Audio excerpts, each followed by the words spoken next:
of terrifying to like be getting out of the shower, hear my tater tot crying, them coming into the bathroom and saying, "Boo, a boo, a boo," and I'm thinking, oh, they have a boo boo. What happened? And I'm like checking, and I'm like touching heads, hands, knees, toes, and then they keep pointing back to their room and saying, "A boo, a boo," and I'm like, a ghost? A boo! And I was like, oh, okay, it's okay. Small anthropomorphized monkey that likes to rob marketplaces is in your room? Shit. I'm just like, my sister once said that this place was haunted, like when I first moved in here, and then you always like pretend the ghoul door and the man who lives in your crawl space, yes, and the glowing eyeball in your bathroom that I can see. I'm just saying, and this is like the age in like the scary movies when like this is we're here. Mm-hmm. I'm like, oh god, oh no, do I need sage? Do I need a priest? What do I need? I don't know. I don't know. Should I go in there with like a Ouija board? No. No. Should I take my tarot cards in and try to talk to it? No. We haven't talked about this, but you don't do like possession films, but that's like straight up how the Exorcist I know. starts. That's why I said that. Straight up. I know. Absolutely not. I know. What does she call it? Mr. Captain Howdy. Captain Howdy. We're not inviting you. Don't come here. That's right. Yeah. Too spooky. Too spooky. Too spooky for me. Didn't like it. And then I just also wonder if there's like was there like a Slimer from like a Ghostbusters thing or something, and he like lost it behind something? I mean, they do have a Ghostbusters tower in there. Mm-hmm. It's like a Playmobil set. And they do have the Ghostbusters like car. Right. They don't have a Slimer though. Oh. But they have all the Ghostbusters. I don't know. I was gonna say, I just wondered if maybe like he was playing with something, they were playing with something, or like made that connection, because like we talked about the other day, they're at that age where like once they make a connection they have to repeat it like 57 times because they're like, my brain understands this. Yes. So like maybe they saw a toy boo and were like very excited to tell you about it because they realized it was a boo. I don't know. I mean, there are boo episodes of Paw Patrol too, so Papo forever. I peek around. I have to say, the bathroom door being cracked the way it is and it being so dark in there is effing terrifying. And I keep seeing like little like flitters of things, and I can't tell if it's another stink bug or if it's just like my bad eyes or like what's going on. Do you want to go close it? Like, I mean, kind of, but that's also exactly the moment a hand will reach out and snatch me. That's when you get got. Yeah, that is true. Can I throw a shoe at it or something to shut it? I'm not even. Yeah. I mean, E.T., make yourself useful. Al's here to protect us. It's okay. Oh, my poor E.T.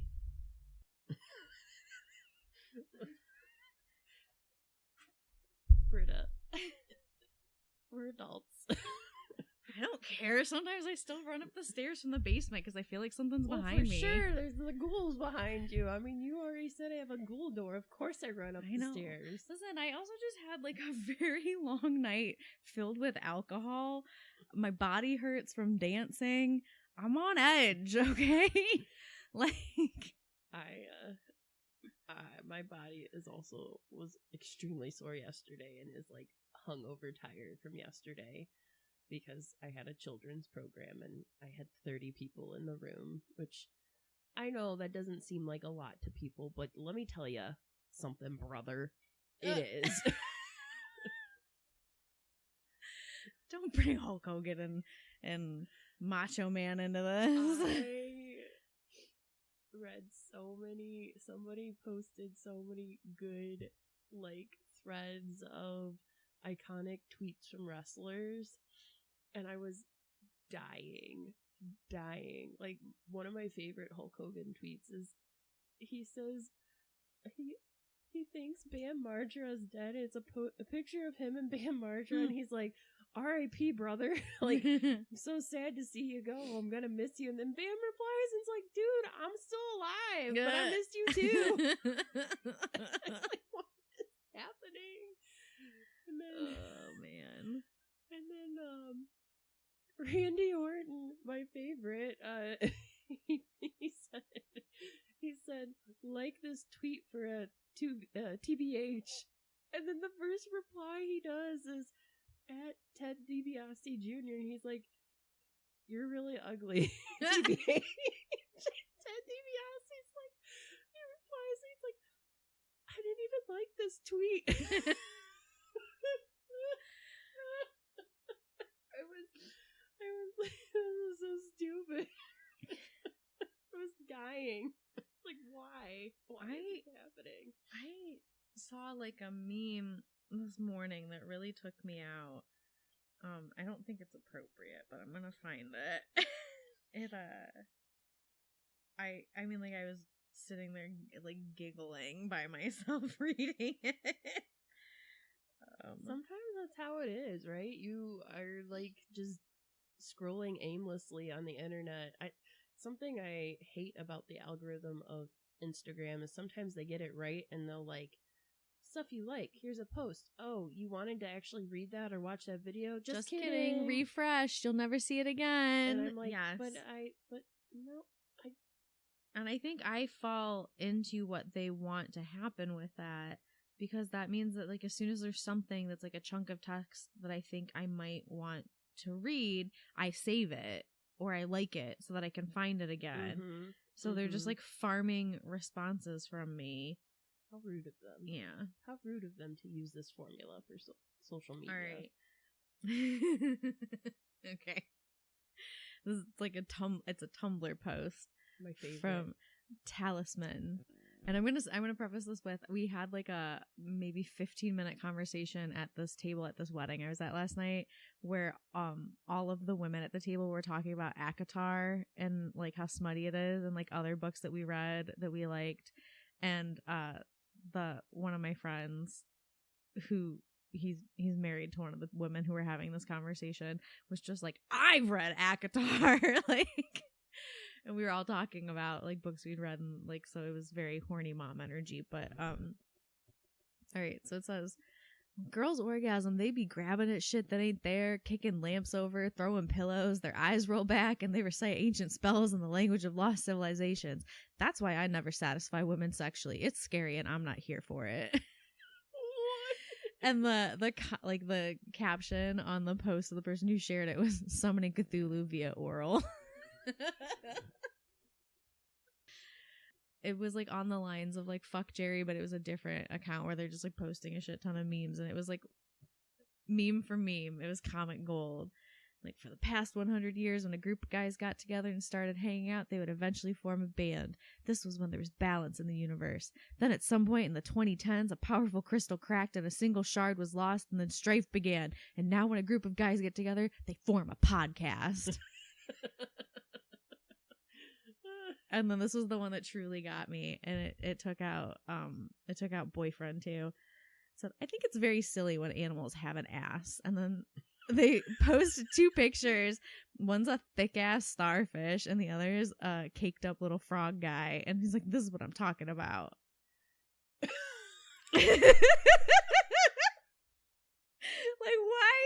why does that starfish have like a Brazilian butt lift? That is the thickest, most caked up starfish I've ever seen in my life. Now, for this episode, I'm gonna have to post that. You're gonna have to see it so I can put it in context. So people it's just gonna be like drunk dudes, people bleeding, and then the starfish with a terrific ass. Oh, God. Scientists tagging birds with colored bands and accidentally making the tag birds more appealing to mates is so funny. Imagine being abducted by aliens and they give you a Gucci belt. So good. I like that mentally this is where we're at. This is Imagine good. being the first Amish bitch in your village to get your body done, like ass shots, titties done, and like beat face contoured, and then you walk into like the saloon or whatever Amish people have, and everyone dropped their Irish fiddles and was shooketh, like everyone churning butter was just in shock, and you walked across the artisanal wood floors in your wantmylook.com thigh-high lace-up heeled boots like your life depended on it. Yes, God. And then someone replies, my man's Jedediah looked away in humility, but you know he's churning butter that night, milking a different cow. And then the last person replies and goes, why are y'all doing this when you know the Amish are not here to defend themselves? I'm saying, every once in a while, the internet delivers some solid gold in meme format. Oh, God. And as I sat there, dirty eyeballing the leftover nacho fries that I Uber Eats to my hotel room at like 1 a.m. It tickled me. This is good energy. Good energy for today. And we need some silliness, especially after last batch of episodes. Good Lord. And that's not to detract from what we were talking about. It's just, you know, we do like to break it up here a little bit on the Lake Erie Library. And not break it up.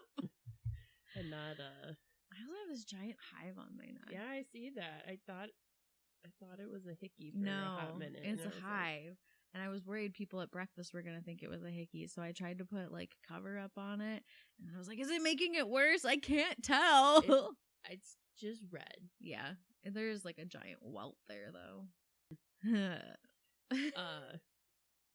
So yeah, welcome to the Lake Erie Library. The energy's good for the topic we have today, and also I wore this t-shirt specifically for it.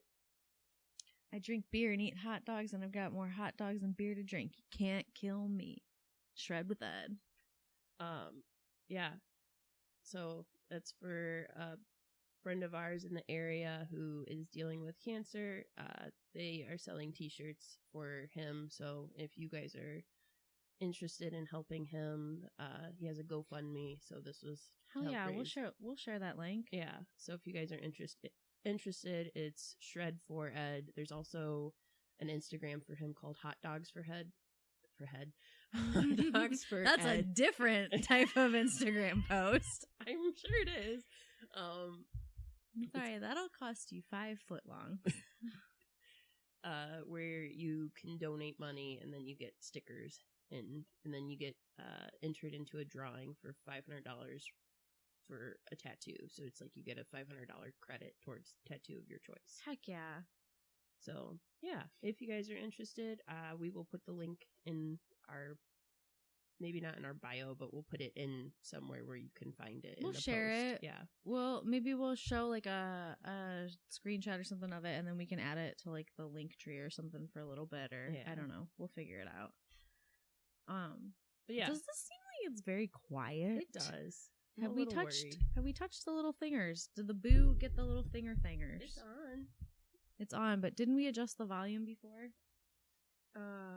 The last couple episodes when I've been editing them have been very quiet. Oh. Okay. It looks exactly the same. Nope, it looks louder. Never mind. Yeah, it looks louder now. Dear God, what have we done?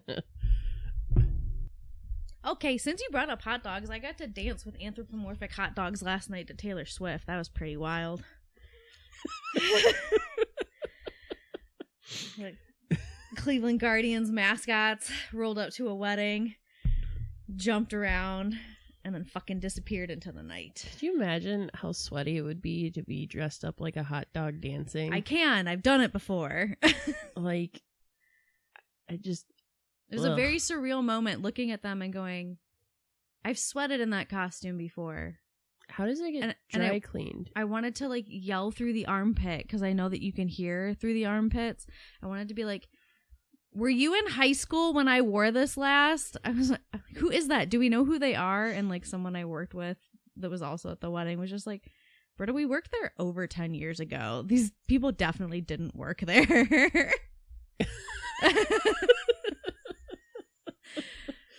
Oh no. It was like Britta, that was like 2013. Like, why do you think that these people would still be there? These are like high school kids. These are like college students. It's fine. It's fine. Yeah. They very rarely actually like dry clean those actual costumes. They only wash the things you wear under it on a regular basis. So we just would Febreze them if they started to stink inside. But like really all your sweat's getting stuck inside a sweatsuit, so all your sweat's getting yeah, I used to spray leave-in conditioner in the Slider mascot's fur and brush it out because it would get tangled from like taking pictures, but it would also kind of stink a little bit, so like the the conditioner, the leave-in conditioner would make it smell good. Oh God, the life of a mascot. You don't even know. I know. I know too many things. Our library has a mascot, and I think I might be slightly too tall to be the mascot. Actually, I think I'm too short. You have to be just like right in the middle of that. And I'm like, haha. I would do it. I imagine that too would be very warm. Oh, for sure. But thing to think about. So anyways, speaking of mascots and baseball. And Cleveland. and shit shows. It is the 50-year anniversary of 10-cent beer night, which happened on June 4th, 1974. I remember a few years ago, Cleveland Clothing Company actually ran like t-shirts of like, I survived 10-cent beer night. And that was the first time I had like heard of it. And I was like, what? Because Grandma was a giant baseball fan. I watched baseball adjacently to her casually, like, you know, casually was like, okay, I'll watch it if it's on, but it's not something that I'm like, yay, I need to sit down and watch every game. But it's also one of the only ones that I'm like, I like going to baseball games. Take me out to the ballpark, for real. I am very much the opposite of you. Baseball is my sport. I love it. I get super into like the stats of it. I hate the pitch clock and get annoyed every time I'm at a game now. I love watching baseball in person and on the TV, even though I can't get it because fuck you, Bally Sports. And I very clearly, like as I just said, used to work for Cleveland baseball, so all of this was very much on my radar. Also, one of my favorite things, like I always say, my love language is like dugout antics and like baseball fights. So this just it has like everything in it. There is like a very specific like adrenaline rush I get from like you can feel the tension during like. If there's a like a beanball situation happening, like we're gonna discuss in this, and you just feel it on both sides, and then like you just know like in the moment like those dugouts are gonna fucking empty, and I am gonna get to watch some people get clocked in the face on this field.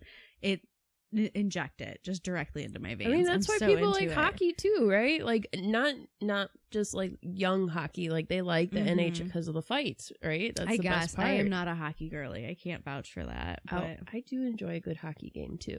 Hockey is the only game that I've gone to in person and our teams won, and I'm just like, because I always feel like I'm bad luck when I go to games. So I'm like, I'm gonna go enjoy a baseball game, but there's a good chance that my team's not gonna win. Yeah. I also remember, like, we were all very aware of this, like, the history of 10-cent beer night working there also because I worked in promotions, and this was from the promotions department, and also because we had to take, even though we were never going to be serving people alcohol, we had to take a class on how to tell if someone has been overserved and like how not to overserve people. And essentially it was like you had to take this class to work at the ballpark, and I'm sure it is like a lingering effect all resulting this. from that. Yeah, like but yeah, it was like essentially like how to identify someone who is like too drunk and like what the steps are to handle that. And I'm not trying to like spread gossip on this podcast, but there were some sort of big name local celebrity type people from the Cleveland area who I saw repeatedly get kicked out of the ball game because they were too drunk. Interesting. I'm interested. But we won't spread the gossip about it. Just prefacing, like, 10-cent beer night. Yeah, I would say, unfortunately, it's not just famous in, like, Cleveland history and Ohio history. It's famous in MLB history and across the nation.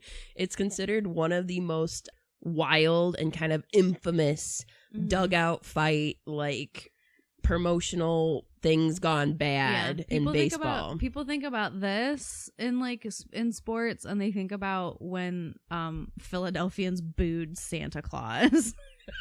And, like, threw shit at him. Why does that not surprise me? Yeah. And I've lived in both cities. What does that say? What does that say about me? So, yeah, so 10-cent beer night. To start us off, 10-cent beer, if you adjust for inflation, would be equivalent to a 70-cent beer today. So super cheap in terms of, like, what you're paying, especially when you think about now, if you go to Progressive Field and you buy a beer, even if it is, like, a little short can, like a little, what is that, like 12 ounces? I think so. You're paying like $8 for that, $8 or $9 for that. Disgusting. So for the cost of one today, adjust that for a 70-cent beer, and how many more you could get at that price. And with buying the 10-cent beer, so it was considered low alcohol content beer. However, there was a 6 limit in terms of, okay, Britta, you're at the ballpark, 1974. You can buy 6 of these at a time. Thinking, yeah, you're going to buy it for a group of your friends, right? No. These are all for me. But then, that wasn't the whole limit. You can buy 6 at one time. Mm-hmm. But if you get done with them in, I don't know, half an hour, let's say you're pacing yourself somewhat, kind of chugging them, you can go back up again and get 6 more. Exactly. That's so much beer. So much beer. Yeah. So at this point, I mean, I'm gonna give a little bit, and then we're gonna jump back like a week, and then we'll get into 10-cent beer night. So basically, at this point in Cleveland baseball history, like, Cleveland outside of the city was known for, like, our river catching on fire, yep, our mayor's hair catching on fire, yep, and, like, the Indians never, like, doing well. Right. So and, I mean, we were like, at that point we were called, like, Cleveland's a plum, to try to, like, New York's the Big Apple, but Cleveland's a plum. Like, we had a chip on our shoulders the size of a boulder at Lake Erie. Yes. So at that point, Jackie York was the promotions director for the Cleveland Indians. Also, we're going to keep saying Cleveland Indians. That's no longer their name. They are the Cleveland Guardians now. Thank God they finally changed it, because, wow, what a mess. Racism. Yeah. So Jackie York was the promotions director at the time, and she was, you know, working with, like, the director of sales, Carl Fazio Jr., essentially to come up with, like, 50 or 60 promotions throughout the season, which they still do that today. Like, they do bobblehead nights, they do, like, jersey nights, they do t-shirt nights, they do ball cap nights. And fireworks. Like, come back and you see the fireworks. They have dollar dog night. So these promotions still happen. And then when I worked with the promotions team, like, we had corporate sponsors. So, like, Dunkin' Donuts was one. So we would do, like, Dunkin' Donuts Plinko. And we had a Plinko board, and you'd pick a fan, and they'd get to drop it, and they'd win, like, a gift card. We would give out, like, Subway gift cards to a random section in the ballpark, and everybody would get, like, a $5 gift card or something like that. We had a partnership with KeyBank, so they would do Deal or No Deal with suitcases or briefcases with, like the TV show, essentially, where you could, like, pick a briefcase, or you could take, like, an offer, or you could possibly win, like, you know, $500, $600, something like that. So this is, you know, sports teams still do stuff like this. At that time, they were really just trying to get fans to come to ball games. So people weren't coming, doing the same kind of stuff. I mean, like, ball cap nights, whatever. So they decided they were going to do 10-cent beer nights, and they had, like, 4 scheduled total. So the first one is the one that we're talking about, which was the most infamous, June 4th. But this, you're thinking, okay, so people can buy, like, 6 really cheap beers, slam them, and drink. Okay, yes, a problem. But really, not the whole problem. No. The whole problem was that a week prior, these two teams had already played a game against each other. It was the Cleveland Indians and the Texas Rangers.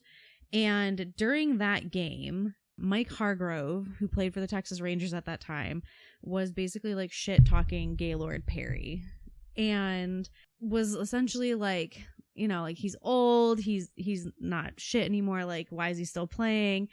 And there's like a little bit of tension building in this game between them. When it comes time for them to come to Cleveland, they asked him and like some of the other Texas Rangers players, like, are you worried about retaliation for like what went down during this game in Texas?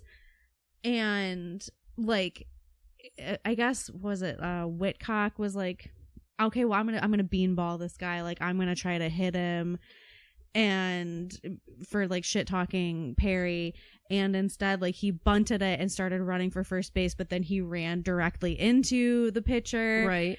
And so the dugout's cleared and everybody gets in a big fight, right? Resulted in a brawl. And they're like, so do you think there's going to be retaliation when you go to Cleveland next week? And their response was, they don't have enough fans there to do anything about it. Right. So then a Cleveland DJ starts promoting this game, this upcoming homestand against the Texas Rangers, as like revenge against the Rangers. This was like Pete Franklin, I think was his name. And like I said, at this point, Clevelanders have a huge chip on their shoulder because they have been the butt of nationwide jokes for years. Not just for like sports. I mean, sports for decades, really, but for years. Like, we have been the butt. This Cleveland area has been the butt of jokes nationwide. And so, yeah, do Clevelanders get defensive about their teams? Hell yeah. And then it doesn't help. So you have the DJ talking shit essentially this entire time. And then the plain dealer printed a cartoon with the mascot at the time, Chief Wahoo, holding up a pair of boxing gloves with the caption, "Be ready for anything." Now, come on. That is, so the plain dealer, for those of you who are not from like the Cleveland area, was the major newspaper at the time, and that was always considered kind of the pinnacle of like serious reporting for the Northeast Ohio area. And they got a big picture saying "Be ready for anything." How are you supposed to take that as like a fan? Like, as they say on Zombieland, nut up or shut up. Let's go. Let's go to a baseball game. And they weren't.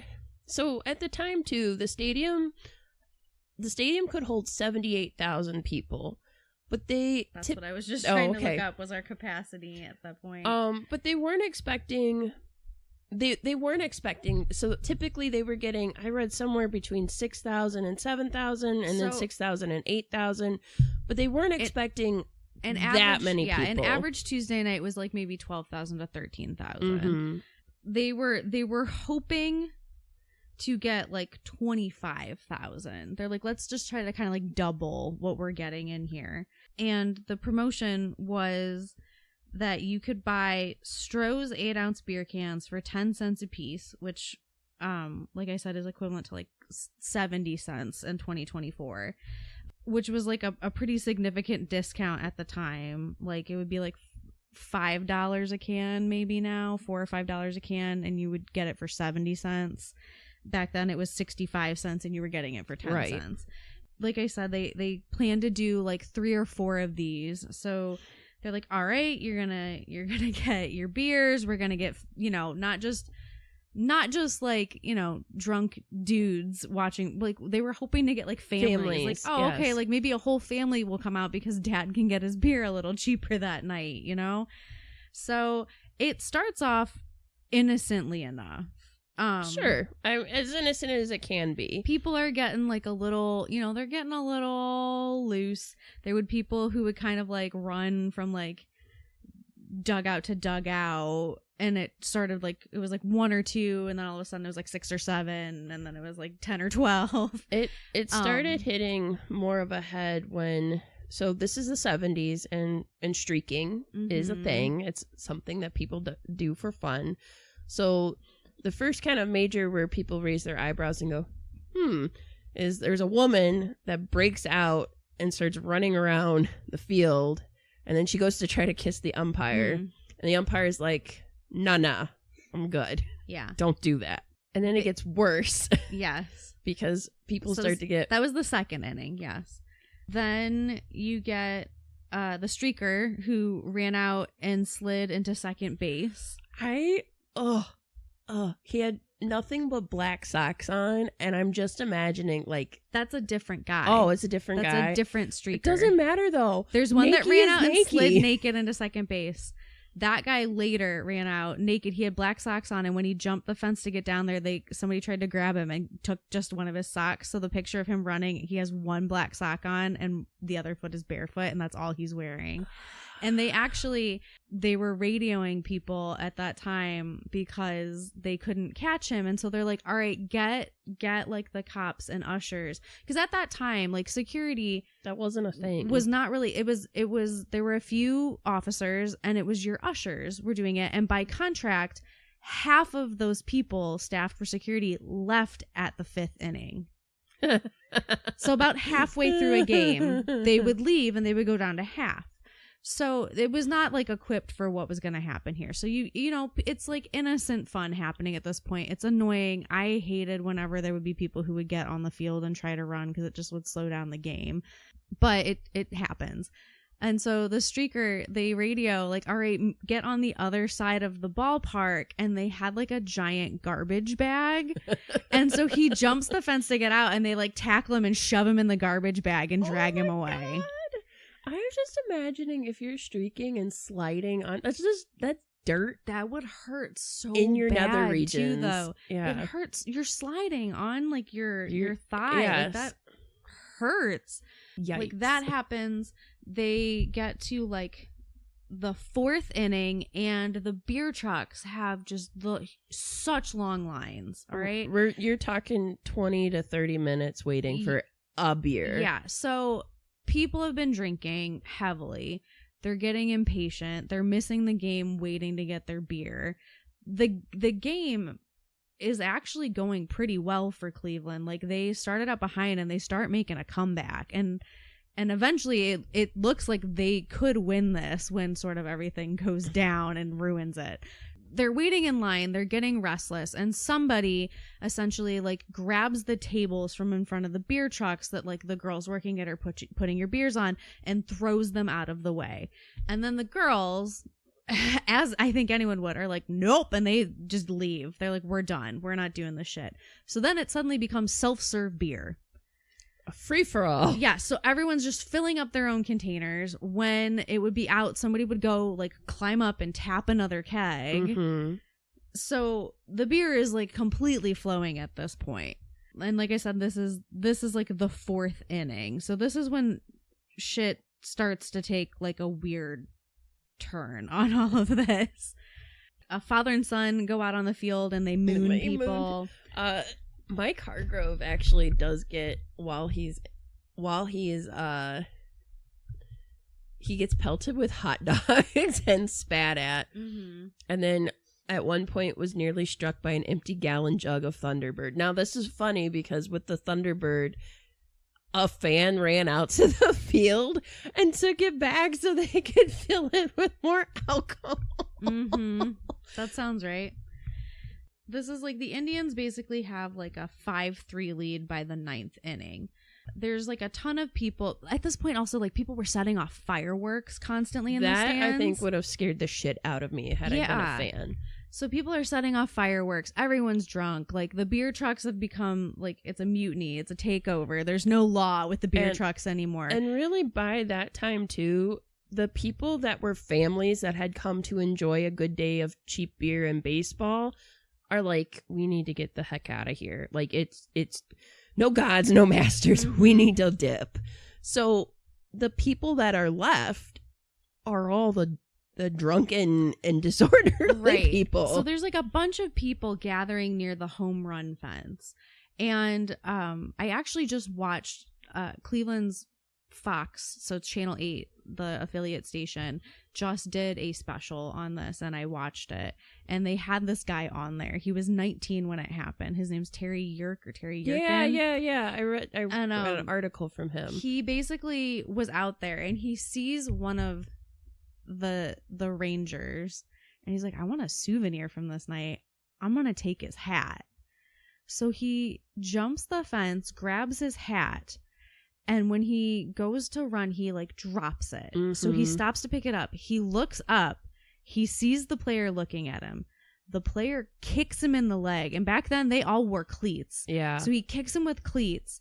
He hits the ground again. The player also loses his balance and falls. And at that point, the Rangers manager thought that the fan had like attacked him. So he tells the rest of the Rangers to grab their bats and get out on the field. So like this is when shit goes crazy. The rest of the fans at the home run fence see that this guy has got down there, and they all storm the field. Yes. And this is like 200 drunk people leaving the stands and rushing the field. The entirety of this only lasts about 15 minutes. But I'm just imagining so much like shit in my mind, happens. I'm imagining like the crazy montage of like battlefield scenes where it's for some reason it's always smoky. Well, because in battlefields there's like cannons and stuff, but it's like the firecracker smoke's going off and you just hear like, well, it's Cleveland in June, so maybe there were like hordes of mayflies. And that's a different baseball game that happened at. And so I'm just imagining like people, like they're talking about people were ripping chairs out from the stands. So they're like causing physical damage, and they're hurling this stuff, and they're hurling cups, and they're hurling hot dogs, and they're hurling like whatever they can get their hands on into the field. So I'm like, this is like the point when you watch like old school wrestling, like on the WCW, and there's just garbage and just chairs and a bunch of bullshit in the ring. And you're just like, where do you walk that's not going to like get you pelted with something? So you have the baseball players worrying about that. You have the fans kind of like bravehearting it down the field.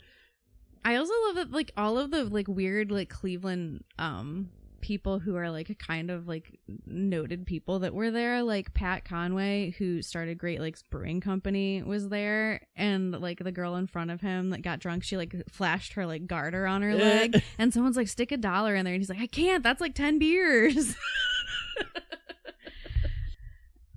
So we mentioned Mike Hargrove earlier. So he was a rookie with Texas then, and he actually he played for Cleveland later, and he was a Cleveland Indians manager at one point. And so he was like, that was my first impression of Cleveland, is like this whole ordeal with them. But he got pelted with a beer bottle. Yeah. And so after all this was like happening, the fans are amassing. The Cleveland manager at the time, Ken Aspermonte, he was like, oh, wait, these baseball players are in danger. Yes. Like, these Rangers are in danger. Come on, we gotta go help them. Well, and one of the Rangers players was on this the special that I watched, and he was talking about, he's like, I don't think we would have made it out of there if the Indians players hadn't come out and like helped get us out. They made them like hide out in like essentially away from where the fans could be by the end of this. But like before they're getting them out, like the fireworks that people were setting off, they're throwing like the fucking fireworks into the bullpen to where the pitchers are. They're throwing it into the dugouts. See, so it would be smoky. Like, I'm not like completely out of my... Yes. So the Texas pitchers in the 7th inning, before the big fight broke out, left the bullpen and went to the dugout with the rest of the players, because that's usually in baseball, your pitchers are in one place and then the rest of your team is somewhere else. Right. And then it's like your pitcher might go to the dugout between innings if he is actively pitching. Mm-hmm. But like your relievers are going to be in the bullpen still. So they're like, fuck this, we're going to the dugout. And then they like this fight breaks out. The umps are like, all right, we're calling it a forfeit in the favor of the Rangers. They were so close. I know. They would have won. Close. So they called it a forfeit as like a 5-5 tie, but in favor of the Rangers, because They could not continue the game because fans had stolen the bases off the field during this fight. People were grabbing like garbage cans and throwing them at people. Somebody threw a beer bottle at Mike Hargrove. It's like WWE out there. Like, they're throwing punches. Yes. It was Jeff Burrows was the player that he tried to take the hat off of. Somebody hit the Indians reliever pitcher Tom Hilgendorf with the folding chair. He's got a chair. He's got a chair. The yes. Oh, but God, it's his music. But that's for you, Finn the human. I hope you enjoy our The ump who called the forfeit was also injured during the game. Basically, like, the umpires are like, fuck it, we're out. I umpire Chief Chilak, he got somebody struck and cut his head with a part of a stadium seat, Jesus, and his hand was cut by a thrown rock. He called the fans uncontrollable beasts and stated he's never seen anything like what had happened except in a zoo. Excuse you, sir. I've never seen animals riot at a zoo. What zoo are you going to? Right. So when that happened, when that kid tried to steal the hat and everyone starts storming the field, Mike Hargrove saw them all around Jeff Burrows out there and saw him hit the ground. So he took off to go try to help. He's like, there's this great big guy who is like totally hammered, and he was like coming towards Jeff. He never saw me coming, so I tackled him and knocked him to the ground because Mike Hargrove also played football. And he's like, well, he'll stay down. And he got up and tried to get other people off. And then that guy kept getting up. It took 3 cops to handcuff him. And he was like the freaking Hulk. And he's like, man, I'm glad that he didn't see me coming, because that really could have gone a different direction. The police eventually did come. Yes. But it was like a free for all until essentially like the riot cops came and started like setting off gas canisters and trying to get people out Even of there. More smoke. My God. I love the photo of the Rangers players with the bats just all running out on the field. They had just had a promotion night recently where you got bats, and so there was an excess of bats. So they all grabbed a bat on their way out, and everyone's like, oh, for a memento? No, to fucking beat people out of their way as they're trying to get out of there. They basically had to hide them out. They took them back to their hotel, and they're like, we don't know what's gonna happen after all of this, so you all need to go to your rooms and stay in your rooms until we leave Cleveland tomorrow at noon. So like they all went to bed. They didn't even get to eat dinner. Like they all went. The Rangers are just like locked in their hotel rooms, like, all right. Fans are like beating the shit out of each other, throwing bottles, throwing garbage cans, and like Hargrove was like, there were 200 pounds of hot dogs thrown at me and nothing ever hit me. 200 pounds of really? I don't know. That seems excessive. Yeah, he said, I remember how the fans started jumping out of the stands one inning down the right field bullpen and running across the left field bullpen and then climbing back up into the stands. And then like 2 or 3 people did it, and then all of a sudden there was 5 or 10, and then by the 7th inning it was like 100 people running back and forth. He talks about the people mooning them. And then the guy streaking ended up in the garbage bag. He was like, I don't know where he ended up. So like, I just remember seeing somebody come up with like 1 sock when they tried to stop him. But now we know they put him in a garbage bag and dragged him away. People stole the bases. I laugh too because the general manager for Cleveland blamed the umpires of losing control of the game, and that's why they forfeited. Because everyone wants to blame somebody else, right? Like obviously it wasn't anybody's fault. I don't know, you do have to like give the umpires some credit because they're just doing the best they can. It's how many umpires are in a game, right, compared to 25,000 people are there and 200 drunken disorderly fans bum rushing the field. Like, well, I don't know, I don't get paid enough for this shit, right? Literally do not get paid enough to get like hit with a rock. Well, and then like after they have sort of like they've got the players out of there, the umps have left, most of the people are leaving, and there's a bunch of teenagers after the game has been forfeited standing on top of the Rangers dugout, so the away dugout, and like basically like Warriors, come out and play, yay, style, like antagonizing, trying to get them to come out and fight. And a Cleveland reporter came in and was just like, all the lights are off, the place is empty. He like went back, he was off that day, and he like went in to cover all this bullshit once it started. And he sees them and he gets up on top of the dugout with them, and he's got like his notebook out, and he's like, what are you guys like trying to prove here? Like, the Rangers are gone, they're not even in the building anymore.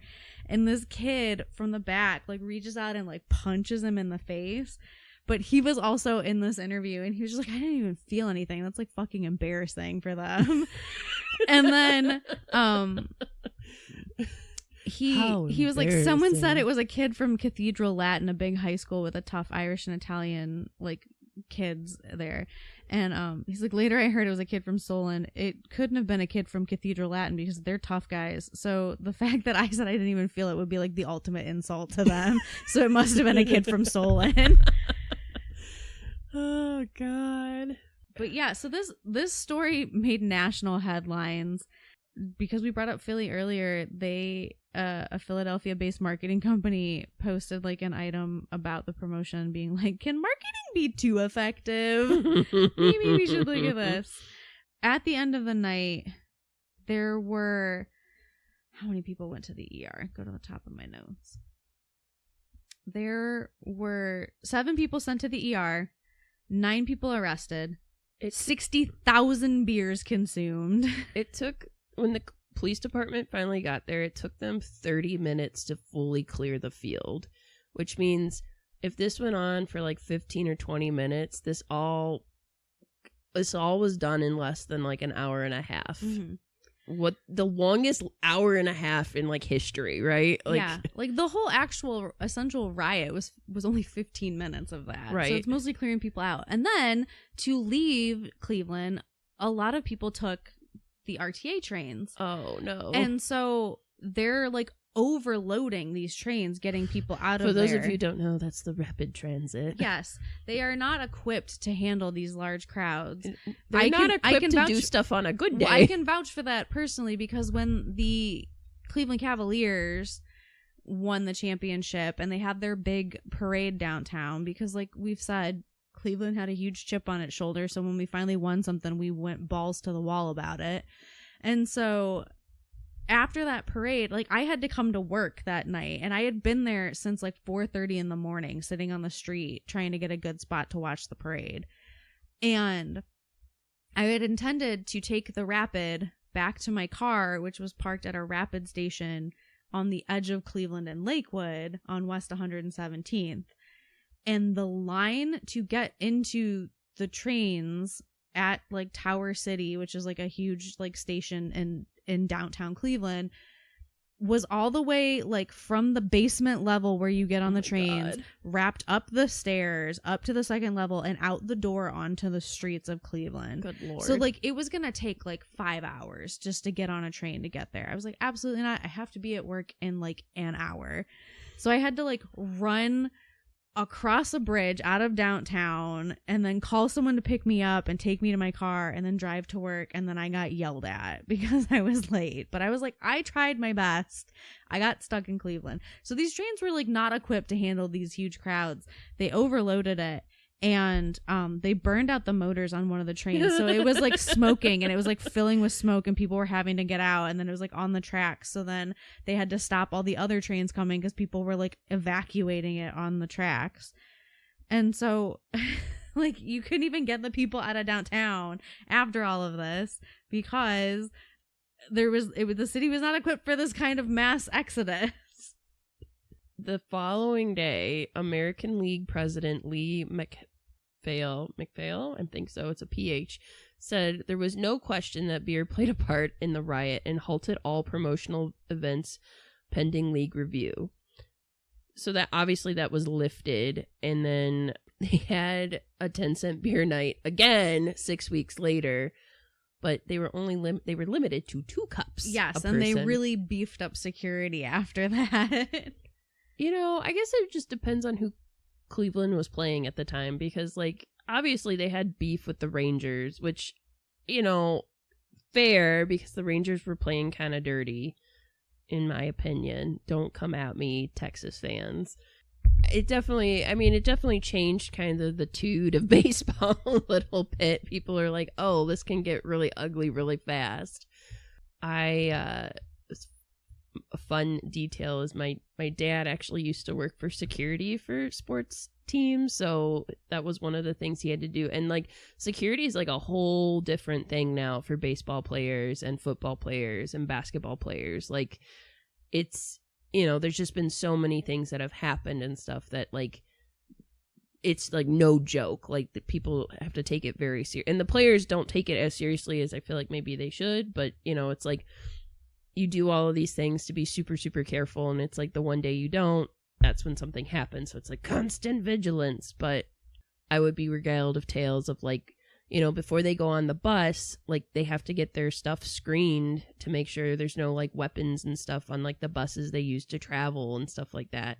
And once you're on the bus, you can't like leave the bus. And players have gotten very like touchy and like mad about it. But it's like, you know, like we have to do these things because safety is important. And when we don't have safety, people get beer bottles chucked at their heads and rocks thrown at them all over a baseball game. But I would also say, I mean, it's hard to say, like, did alcohol play a part? Oh, for sure, 100%. Like, without, but I'm like, would 10-cent beer night have been as bad if there wasn't that much animosity between the two teams prior? If there hadn't had, like, the shit talking and then the pitcher hitting, like, the Rangers player and then, like, the Rangers player running into the pitcher and then the fight the week before and then the, like, you don't have the fans to, you know, to back it up and then, like, one of the players, like, or a fan threw a beer, like, in a player's face. And so, like, if that had not happened, I mean, even if that had happened, I think there would have been some, you know, heckling and whatnot. Some chicanery. But, what an excellent word. But I think also just fanning the flames on Cleveland radio of, like, we're gonna get revenge and amping people up. Yeah. And then people are already like, well, I'm gonna get, like, schmammered. Like, fuck yeah, let's take them down. I think it was just the perfect storm of, like, shit happening. And it was a good blend. Other ball teams had like 10-cent beer promotions, and it was not what this was. And there was even, like, one of the Mets players, I think it was Bud Harrelson, said, like, beer certainly didn't help, but you can't ban beer at a ballpark. Like, that's part of baseball. It's like beer, hot dogs, popcorn, you know, yelling at the umps, like, that's part of it. And he was like, if we ever had a 10-cent beer at Shea Stadium, it would be a disaster. Like, I think it would be worse than what happened here, so I get it. So they did have the rest of their promotions that season, like Beth said, but they did amp up security. They did put restrictions on it. And, you know, obviously they still do somewhat like that. Like, today you can go and get, like, a $2 Miller Lite as, like, part of the pregame in the district at ball games in Cleveland for Cleveland Guardians. So, like, you still have cheap beers, but it's not like unlimited from a truck. And if you've seen the picture of, like, all of the beer cans kind of stacked, right? Yeah, it's wild to look at. Yeah. It's just like, oh my god, there's so many cans. I'm like, man, I wonder how much people got for recycling those back in the day. Did they do that? I don't know. Maybe. No, nobody was able to pick those up and take them with them, Beth. That's true. They were too busy chucking them at ball players' people who head. had to go clean the stands after that had to clean it up. I mean, I can't even imagine, like, thousands of dollars worth of damage was, you know, their stadium seats are being ripped out. So I can't even imagine, like, you have to clean up all that garbage, and then you have to fix the seats, and then, like, you have to add more money, and, like, you know, was the promotion worth it? Was the extra 10,000 people there worth it? I don't know. Maybe not. Yeah, I don't know. I wish I would have looked at, like, attendance for the games in the, like, next, like, month and a half after that, just to see if more people came after that, or if it just went back to, like, their normal numbers. I know, talking to because obviously I've talked about this at a library program before, because it's like, how can you not? It's an infamous thing that's happened. But there were people that, like, you know, because it was 50 years ago, so there are people that are alive that remember this, alive and well, and they're like, the one person I talked to was like, yeah, I was there. They were one of the people, like one of the families that left early because they said it was terrible. And then they said, and then we heard what was happening, like, on the radio, and we're like, oh, I'm so glad I left. How, like, awful.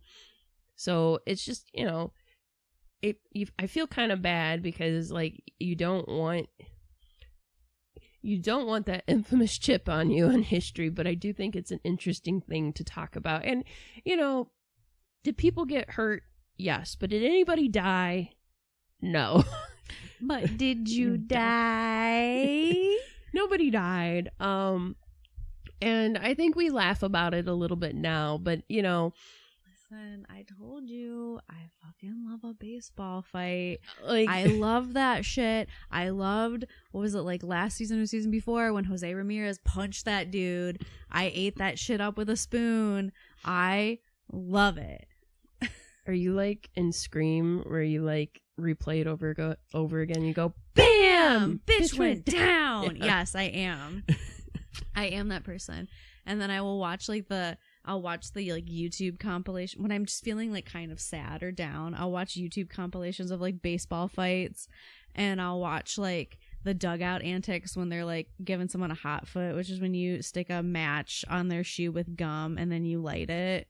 And like, I love when they're sticking their like Gatorade cups, like their water cups, into like the like fence in the front of the dugout, and they're spelling things, or they're making like pyramids, and then people keep trying to like mess it up. Like, I love that shit. That's my love language. I think we had a VHS compilation of sports. We definitely had one of sports, like bloopers. Mm-hmm. But then there was like another one. I remember it being advertised on TV of like sports injuries, because, you know, I've seen a lot of those too. Yeah, and they're rough. They are very rough. And like, again, all things considered for 10 Cent Beer Night, like, did it go down in history? Yes. Have there been regulations and things fixed since then? Yes.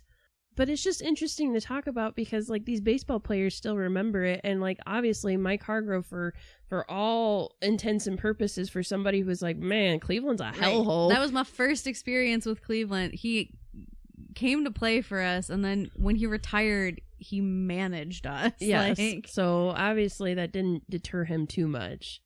this was... So, I'm just thinking of, like, other Cleveland baseball infamy.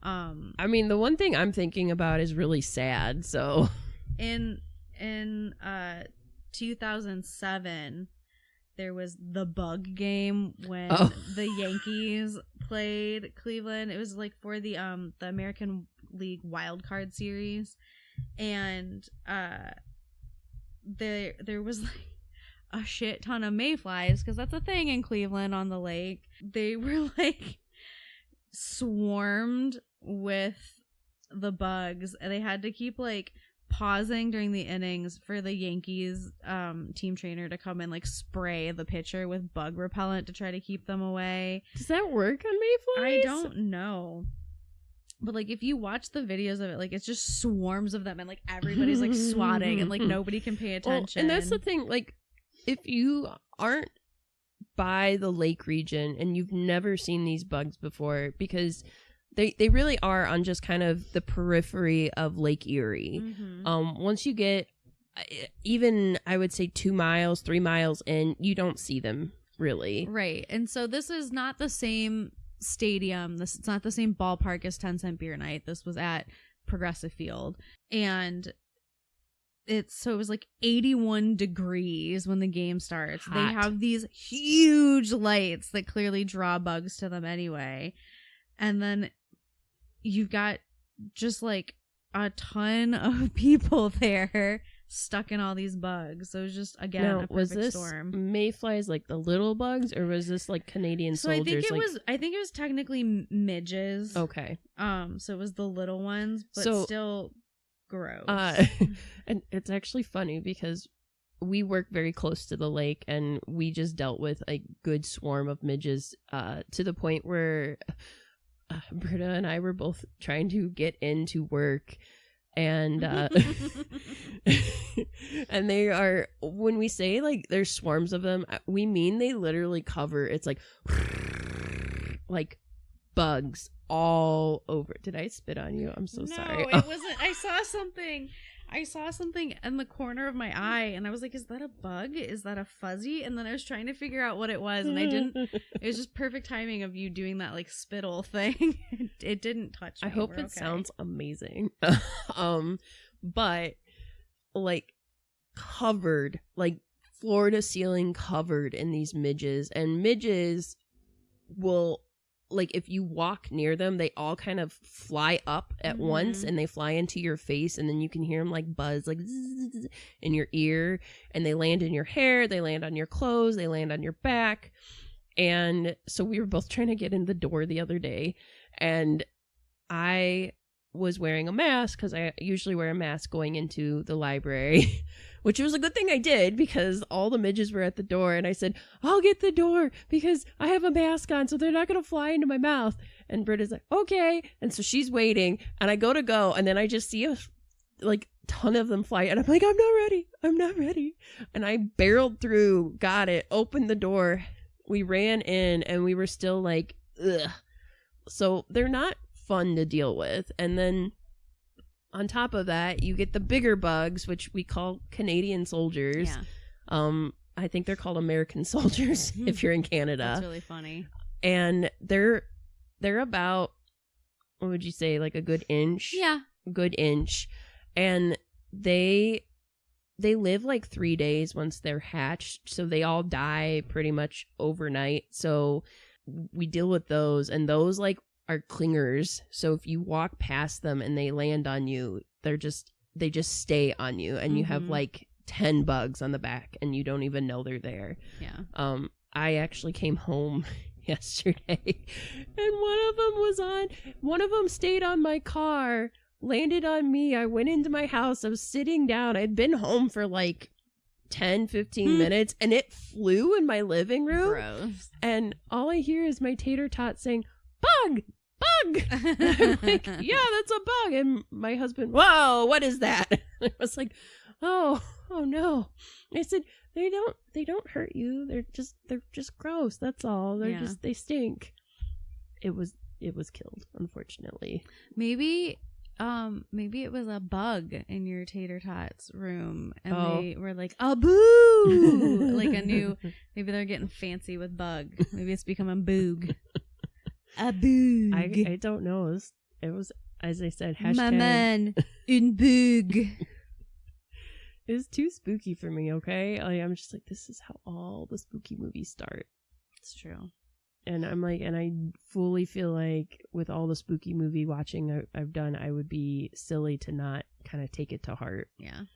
So I don't know. Fair. I'll keep it in mind. That's fair. Definitely gonna be like watching as I walk around my house, like at night. Like, you're gonna see stuff out of the corner of your eye, like that fuzzy that I just saw, and it's gonna freak you out. Be like when you watch like an Ari Aster movie, and then you just see something like, you know, that's fun. I don't know where that bruise came from. You know, when you see the Ari Aster movies and you see like that person just standing there in the corner of the screen, and you're like, what are you doing?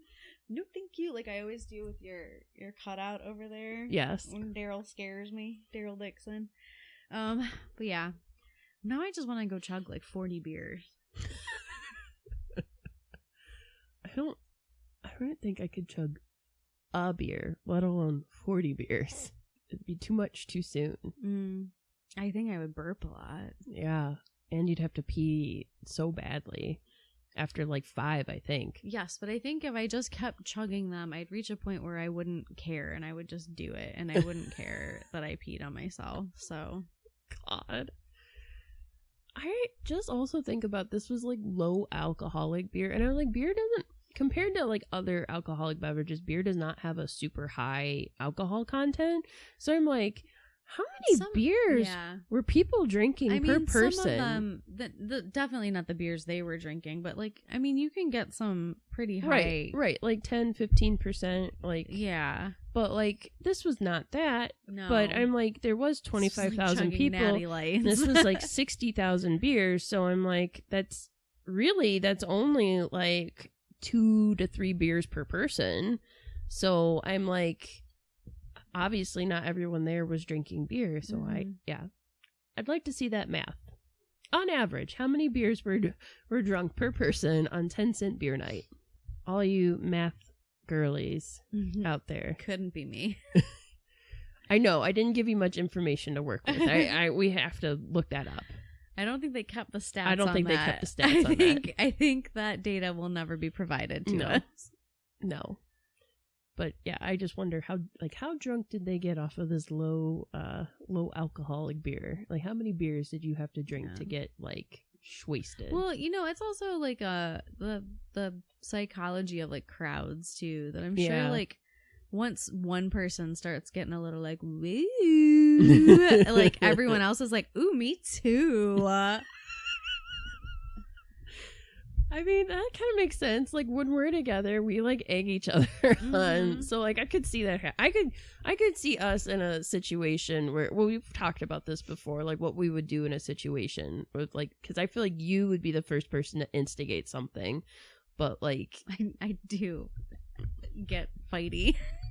And I feel like I would try to hold you back, but then I feel like something would happen where they like would wrong you, and I'd be like, oh no, no, this is happening now. Yeah, I think what would happen is I would run my mouth, and then someone would try to hit me, but they would hit you by accident, and then I would be like, you want to go? And I'd like jump on them and start like fighting them. Yeah, I could see that. I have oddly, I have been accidentally hit before. Was it that kid from Solon, so you didn't feel it?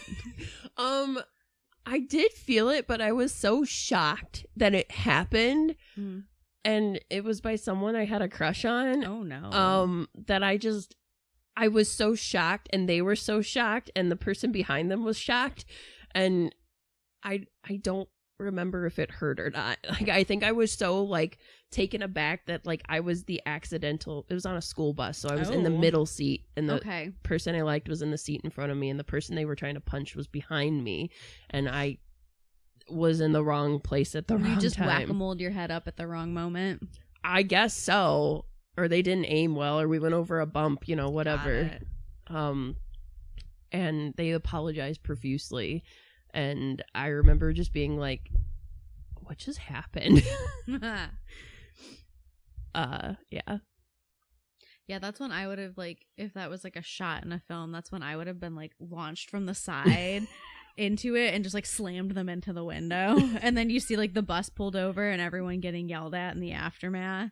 And I'm like clutching 2 fistfuls of that person's shirt or something. Like, I go feral sometimes. I can't help it. I just have so much repressed rage that like when I finally let it out just a little bit, I become like Rambo. I'm like putting blood on my face and like tying up bandana around my head, carrying a knife in my teeth.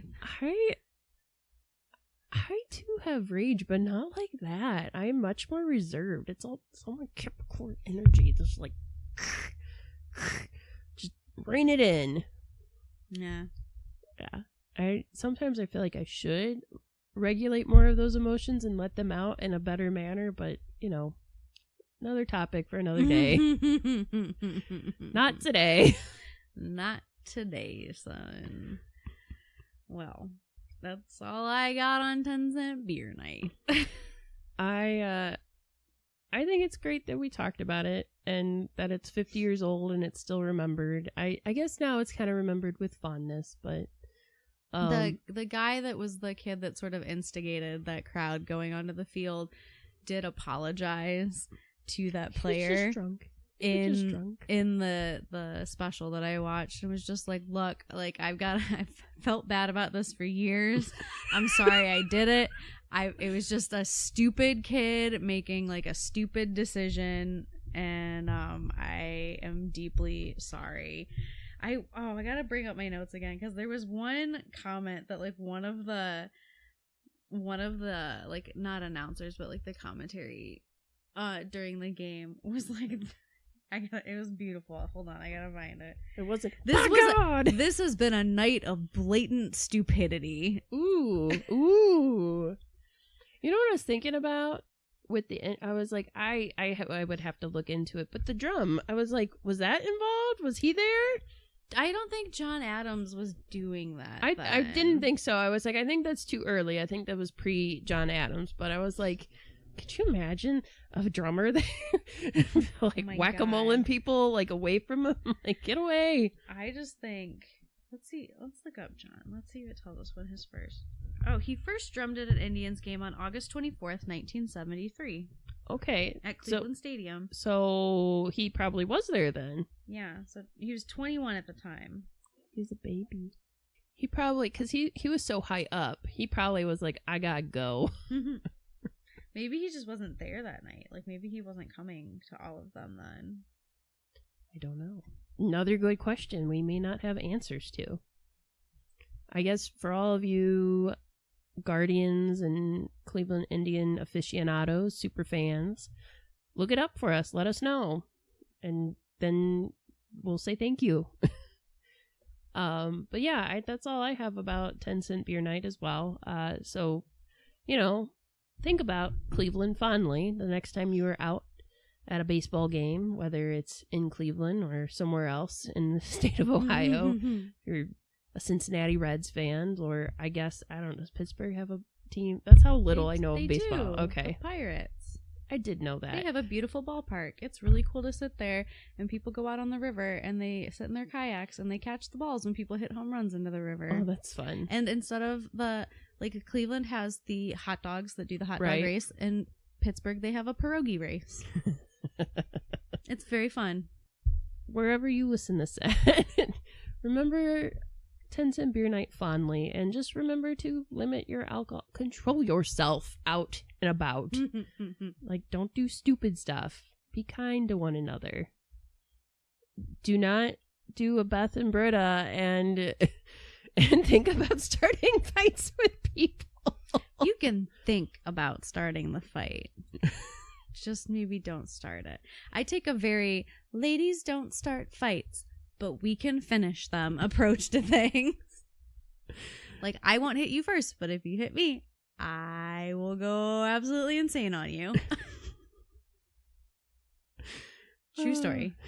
True life. Real thing Britta did. Anyway. So, as always, thank you to our spooky sponsor. Thank you, spooky sponsor. And yeah, look for us on social media. Don't forget, if you're interested in donating to a good cause, look for Shred for Ed, the GoFundMe. We will put that link in our social media so you can find it.